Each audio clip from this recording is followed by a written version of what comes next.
창세기 12장 말씀에 보면 하나님이 아브라함에게 복 주신 이 말씀이 있습니다. 우리가 말할 때 축복합니다. 그것은 복을 빕니다. 이런 뜻입니다. 하나님께서 구약 성경에서 사람들에게 복을 주실 때에는 그 의미를 크게 한 두 가지로 볼 수 있습니다. 첫째는 물질의 번영과 가정의 번창입니다. 그 당시에 사람들이 가장 소중하고 얻고 싶었던 것, 땅입니다. 땅. 아브라함, 이삭, 야곱, 그런 모든 이 창세기에 나오는 사람들이 학수고대하면서 얻고자 했던, 소망했던 바가 땅입니다. 목축업으로 일하던 사람들이 평생 소원이 이 성경에 자기 땅을 갖는 것입니다. 그래서 양을 치고 짐승을 키우는 이 믿음의 조상들의 이야기가 나온 이 사람들이 가장 부러워했던 그 사람들이 자기 땅을 가지고 농사 짓고 하던 그 가나안 지역에 이미 살고 있던 그 사람들이 가장 부러웠던 사람들입니다. 그만큼 땅에 대한 소망이 컸습니다.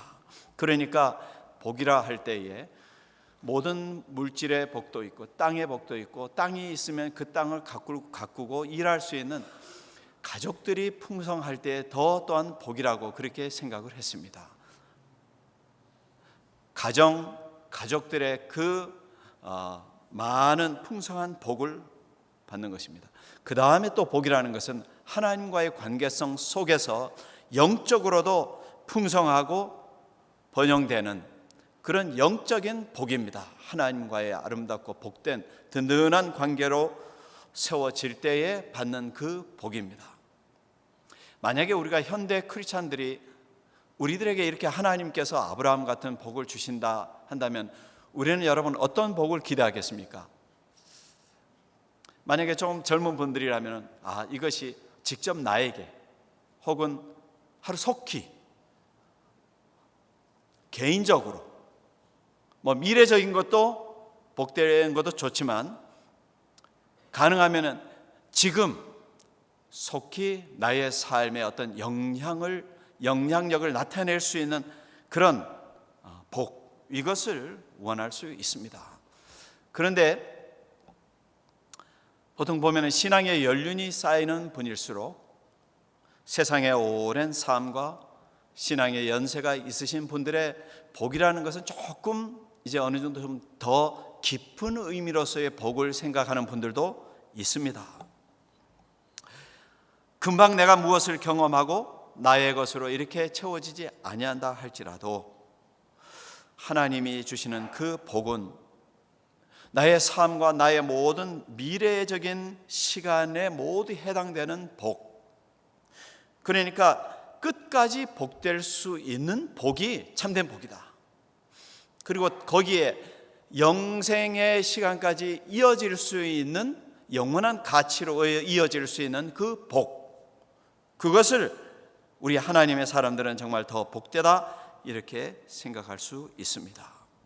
여러분, 우리 모두는 어떤 복이든지, 아브라함이 일찍이 경험한 복이든지, 우리 모두가 소망하는 어떤 복이든지 하나님이 이 시대를 살아가는 우리들에게 하나님께서 채워주시는 만복을 경험하시는 우리 성도님들 다 되시기를 바랍니다. 그러면 성경에서 하나님께서는 어떤 사람에게 복 주셨는가? 이제 이 아브라함이 하나님으로부터 받은 그 복을 생각할 때에 우리들이 어떤 하나님의 그 마음을 이해하고 하나님이 바라시는 그 신앙의 모습이 무엇일까? 우리가 두 가지로 배울 수 있습니다. 하나님은 어떤 우리의 신앙, 우리의 삶을 귀하게 보셨는가? 첫째는 하나님께서는 아브라함의 남다른 그 신앙, 남다른 믿음을 귀하게 보셨습니다. 창세기 11장을 보면은요, 1장에서 11장까지의 말씀을 보면은 거기에 많은 이야기들이 있습니다. 많은 사건들도 있습니다. 하나님의 심판적인 이야기도 있고, 사람들이 그 다음에 11장으로 보면은 어떤 바벨탑을 쌓은 이야기도 있습니다. 그런데 그 많은 이야기들이 또 그 많은 세월이 어떻게 지나갔는지에 대한 이야기는 비교적 짧게 그렇게 기록되어 있고, 그 다음에는 아브라함이라는 인물이 갑자기 등장을 합니다. 아브라함과 그 다음 아브라함의 그 다음 자녀들의 이야기들이 나옵니다. 그리고 그때 그 많은 사람들이 있었을 터인데 그 많은 사람들 중에서 한 가정, 한 사람의 이름이 하나님의 택함을 받은 이름으로 등장을 하죠. 아브라함. 그때까지 인류에 대한 이야기는 홍수 이후에 많은 혼란, 그리고 하나님과의 갈등 구조가 있는 그런 관계성 속에서 하나님이 원하지 않는 많은 사람들의 어떤 혼란스러운 신앙, 무질서, 불신, 이런 것이 만연하던 때에 그 가운데 하나님께서는 눈여겨서 한 사람의 모습을 이제 지켜보고 그 사람을 불러서 말씀을 주십니다. 오늘 읽으신 이 말씀 1절부터 보면은 여호와께서 아브라함에게 이르시되 너는 너의 고향과 친척과 아비의 집을 떠나 내가 너에게 보여줄 땅으로 가라. 하나님께서 그 말씀을 주십니다. 내가 너로 큰 민족을 이루고 너에게 복을 주어서 내 이름을 창대하게 하리니 너는 복이 될지어다. 이렇게 말씀을 합니다. 하나님이 너는 복이 될지라, 너가 복의 근원이 될 것이다, 이 말을 하십니다. 그런데 그 복의 근원이 된다는 것은 무엇을 더 말하냐면 땅의 모든 족속이, 모든 사람들이 너로 말미암아 복을 얻을 것이다 하는 말입니다. 이렇게까지 하나님이 그를 귀하게 보신 것은 이 사람의 소중한, 정말 남다른 그런 신앙, 믿음이 있었기 때문에 그렇습니다. 창세기 15장에 보면은 그가 하나님을 믿었다 그랬거든요. 믿었다. 어떻게 믿었나? 갈 바를 알지 못하고 하나님이 가라고 하시는 그 말씀을 듣고 갔다는 것입니다. 어떤 우리 같으면 어떤 데이터에 의해서, 경험에 의해서, 어떤 자료에 의해서 무언가 확신할 것이 있을 때 우리는 움직이지 않습니까? 그런데 아브라함이 하나님의 말씀을 들을 때에 그 말씀을 듣고 갈 바를 알지 못하고 어디로 가는지에 대한 그 말씀이 떨어지기도 전에 하나님 믿습니다, 이런 신앙을 가진 사람이 아브라함이었다는 것입니다. 하나님이 너에게 보여줄 땅으로 가라, 이런 말씀을 하시면은 하시자마자 그는 아멘, 아멘 이렇게 하는 것입니다. 그리고 그는 하나님을 믿기를 바랄 수 없는 중에도 하나님을 믿었다고 그랬습니다. 바라고 믿고 의지할 수 있는 이런 여러 가지 조건이 다 내 마음에 충족되지 않은 상태에서 하나님이니까 내가 믿었다는 것입니다. 믿음이 없어서 하나님의 약속을 의심하지 않았고 약속하신 말을 꼭 이루실 분이 하나님이십니다, 이런 고백을 가지고서 믿었던 사람이 아브라함이었다는 것입니다. 거기에다가 우리도 참 때로는 이해가 잘 안 되는 문제가 생기죠. 아들을 바쳐라. 너의 독생자 외아들 이삭을 바쳐라. 아브라함은 그 시험을 받을 때에 믿음으로 이삭을 드렸다 그랬습니다. 그런데 이 대목에서 아브라함의 그 신앙을 잘 이렇게 설명해 주는 말씀이 히브리서 11장 9절에 나와요. 그게 무슨 말이냐면은 하나님이 아브라함에게 아들을 드리라고 할 때에 왜 그 아들을 드릴 수 있었는가 할 때에 일찍이 하나님이 약속하신 그 말씀을 통해서 아브라함이 기억하는 것은 그 약속의 말씀을 주실 때에 너의 후손들은 너의 아들을 통해서, 이삭을 통해서 나야 할 것이다. 약속의 말씀을 아브라함이 믿었는데 그 말씀을 잊어버리지 않고 믿고 기억을 한 거예요. 혹시 하나님이 그 약속을 이루지 아니하실 분이 아니라는 확신, 혹시 이삭을 그렇게 드려서 이삭의 생명이 끊어진다 할지라도 하나님은 당신의 말씀을 이루기 위해서 다시금 살려내실 분이 하나님이시라는 확신이 있었다는 것입니다. 그런 아브라함의 믿음, 그 믿음을 가졌으니까 그럴 수 있었구나, 이해도 되죠. 하나님이 아브라함을 보실 때에 그 정도로 하나님을 신뢰하는 이 아브라함을 볼 때에 여러분 얼마나 참 이뻐 보이겠어요. 이 아브라함은 좀 다른 사람들이랑 다르구나. 역시 내가 참 잘 택하였구나. 하나님이 속으로 그렇게 생각하셨을지 몰라요. 마음에 감동이 오는 거예요. 아브라함의 그 아브라함의 행동과 그 응답과 그 믿음을 볼 때 하나님의 마음이 너무 흡족해요. 여러분, 우리 이민 가정의 성도님들께서 열심히, 우리 특히 1세 부모님들이 열심히 노력하면서 우리 자녀들을 이렇게 훌륭하게 아름답게 예쁘게 성장하는 자녀들을 보면은 얼마나 참 귀합니까? 자녀들이 어느 날 와서 만약에 엄마 아빠 수고하고 노력하는 거 너무 감사해요. 내가 엄마 아빠 정말 확실히 믿어요. 우리 집이 힘들고 어렵고 이렇게 어려운 시간을 혹시 지날지라도 엄마 아빠가 어떻게 노력을 해서 우리를 이렇게 키우시는지 우리는 확실히 받고, 앞으로도 엄마 아빠를 확실히 내가 믿어요. 열심히 노력해서 부모님 잘 섬기겠습니다. 여러분, 만약에 그런 말씀 혹시 들은 분들 계신가요? 그렇게 자녀들이 말한 것을 들으셨을 때에 여러분 심정이 어떻겠습니까? 옛날 우스갯소리를 보면 내가 뼈가 아프도록 내가 일을 해서라도 얘들을 키워야 되겠다. 24시간의 일을 12시간에 감당해서라도 내가 키워야겠다. 밀어줄게. 무엇을 하든지 키워줘야 되겠다.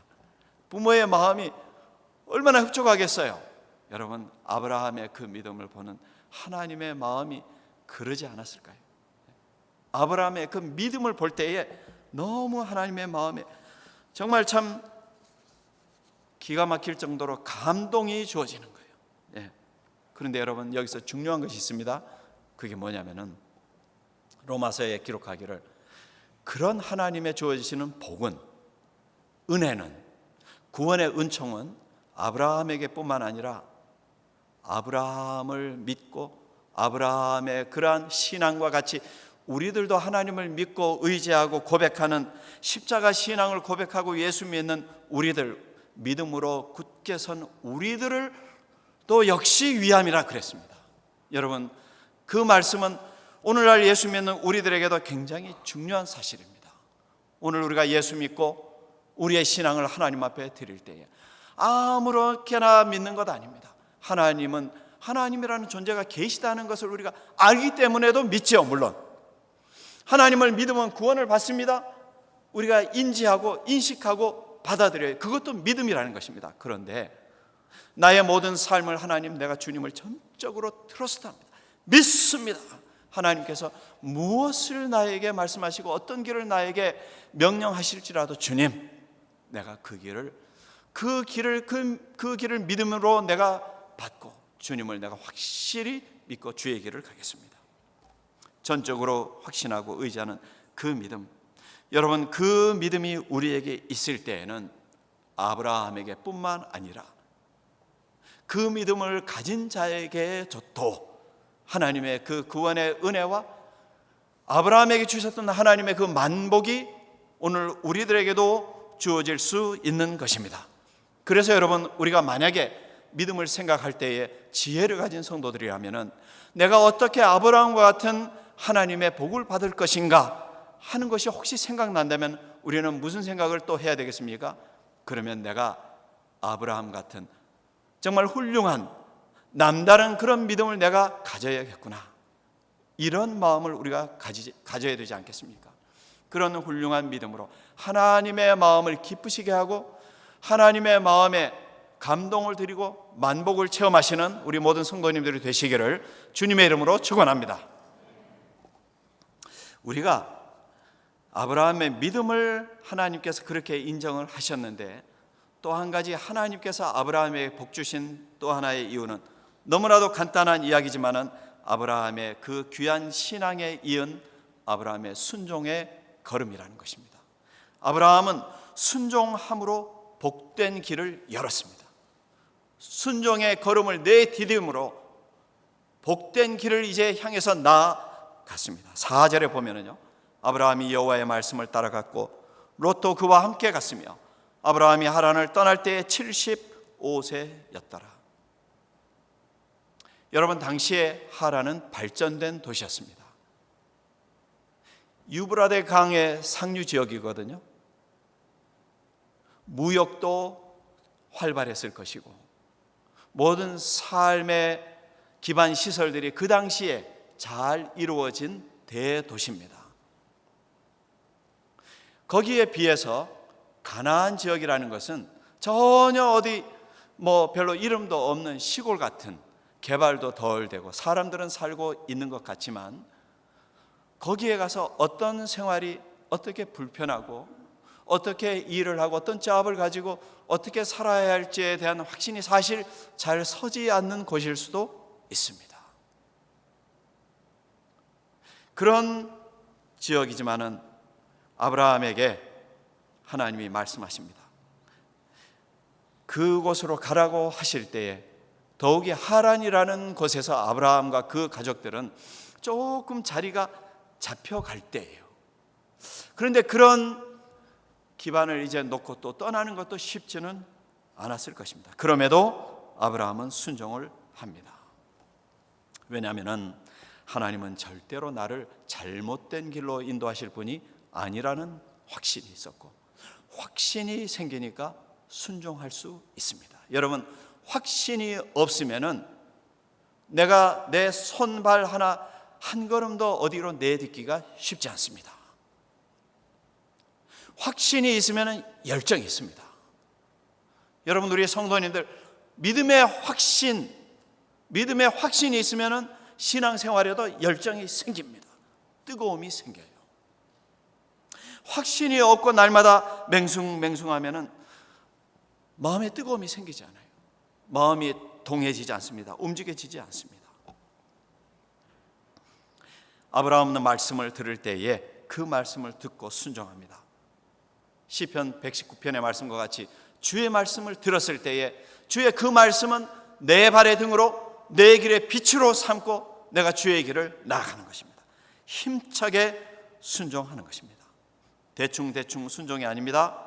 아브라함은 복의 근원이 될 수 있는 그 길을 이제 나아가는 것입니다. 하란을 떠나서 영적인 새 출발을 또 하는 것입니다. 왜냐하면 왜 영적인 새 출발입니까? 아브라함의 가정은 우상을 깎아서 만드는 그 비즈니스를 하던 가정이거든요. 하나님이 보실 때 아브라함에게 그것을 떠나라고 한 것도 그런 이유가 있는 것입니다. 우상의 자리를 떠나야 되겠다. 그래서 새로운 영적인 터전, 새로운 영적인 공동체를 세우는 그것을 향해서 나아가게 해야 되겠다. 하나님이 아브라함에게 그 길을 나서게 하는 것입니다. 우상의 자리를 벗어나 하나님 신앙의 터전을 만들고 후손 대대로 하나님 신앙으로 자리 잡는 새로운 공동체를, 새로운 가문을 세우기 위해서 떠나게 하는 것입니다.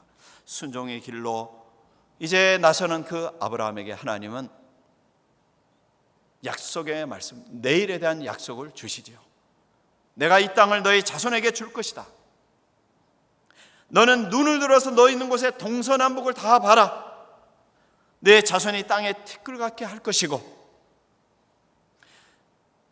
땅의 티끌을 능히 셀 수 있을진데 내 자손도 셀 수 있을 것이다. 그리고 너는 일어나서 종과 행으로 두루 다녀보라. 내가 그것을 다 너희에게 주겠다. 여러분, 참 복을 받으려면 이런 복을 받고 싶다 하는 마음을 우리가 이 말씀을 읽으면서 갖게 됩니다. 여러분, 하나님께서는 왜 이 사람에게 이런 복을 주셨을까요? 하나님은 그 한 사람의 믿음을 보신 것입니다. 그 한 사람의 남다른 믿음과 믿음에 의한 그 순종을 보신 것입니다. 오늘 여러분, 하나님의 사람이 된 우리는 어떤 우리의 신앙을 하나님 앞에 보여드릴까요? 여러분, 내가 나의 내면에 가진 그 믿음의 깊이는 남은 몰라도 우리 자신이 알고 있습니다. 목사는 잘 몰라도 여러분 스스로의 믿음, 어떤 믿음을 갖고 계신지, 하나님에 대한 그냥 아는 정도인지, 하나님의 말씀을 그냥 받아들이고 인정을 하는 그 믿음인지, 아닙니다. 하나님 전적으로 내가 믿습니다. 주의 말씀, 그 말씀 내가 붙잡고 때로는 세상 바람에 모진 비바람에 흔들린다 할지라도 그 믿음 내가 굳게 내 생명이 다할지라도 그 믿음 붙잡고 내가 살아갑니다. 만약에 여러분 그런 믿음이 여러분 속에 있는지 여러분은 아십니다. 그리고 여러분이 어떤 순종의 삶을 살아왔고 어떤 순종의 삶을 앞으로도 살아가실 것인지 여러분 스스로가 잘 아십니다. 하나님께서 우리들에게 떠나라고 말씀하신 그 하란, 그것을 굳이 우리가 신령한 의미로 좀 비유해서 생각을 한다면 무엇이 있을까요? 하란을 떠난다, 아브라함의 가정과 같이 우상 숭배라든지 어떤 세속적인 문화 속에 젖어 있는 상태, 우리의 걸음을 내디뎌서 떠나는 것이 아니라 할지라도 때로는 우리 자신의 마음속에 하나님보다 더 의지하고픈 내 마음속에는 어떤 소욕, 어떤 세상적인 목표, 나의 노력, 이런 것도 하란의 영적인 의미로 생각할 수 있겠습니다. 그런데 그 모든 것을 하나님 말씀 듣고 그 말씀에 의지해서 생각할 때에 주님, 나는 주님을 믿습니다. 하나님 주님의 말씀대로 나는 순종하겠습니다. 여러분, 우리는 내 마음을 살펴보아야 하겠습니다. 우리가 이 한 주간도 열심히 우리가 나가실 테인데 주님 앞에 주님, 나는 오직 믿음으로 삽니다. 주님, 나는 오직 순종으로 사는 성도입니다. 하나님의 사람입니다. 하나님, 아브라함 그 신앙만 위대한 것이 아니라 오늘을 살아가는 나의 신앙과 나의 순종, 주님 귀하게 보시옵소서. 여러분, 그런 우리들의 성도의 삶이 이루어질 때에 우리 모두 하나님이 우리에게 주실 하나님의 참 아름답고 귀한 선언, 하나님의 약속의 말씀, 우리 다 함께 보시면서 한번 다 같이 읽어보십시다. 시작. 너는 복의 근원이 될 것이다. 다시 한번요. 시작. 너는 복의 근원이 될 것이다. 믿으시면 아멘 합시다.